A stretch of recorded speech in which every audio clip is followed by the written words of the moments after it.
Naona daholo e. Aty Roma io a hijery an'le salle anaovan'ny izy moa big MJ spectacle amin'ny sabotsy. Ity le rue a de mbola mitady an'le salle efa mbola sahirakirana.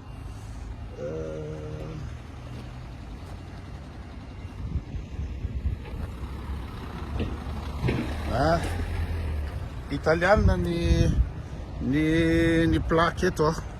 Sao de lasa anareo hoe tsy any ndray iza moa i Koto.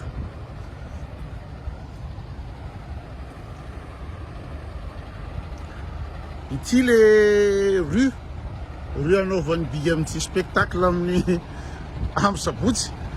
De mijery mitady an'le trano io zany zao satria nandehanako manokana aty mihitsy hoe ho avy aty ny star atsikako.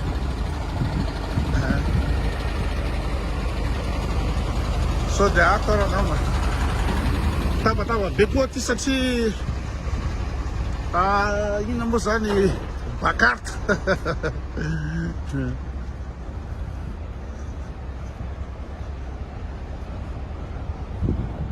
De tena tsy hitako le izy.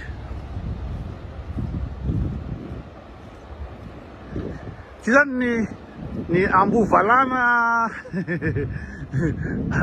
karteny ambovalana ny Roma zany ty.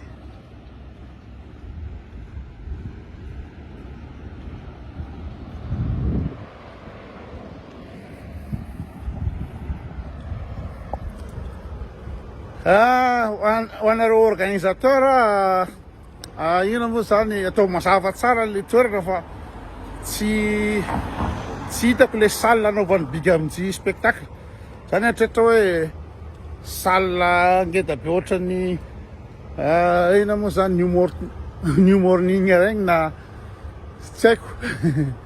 Ohatry hoe collision many Madagasikara zany e.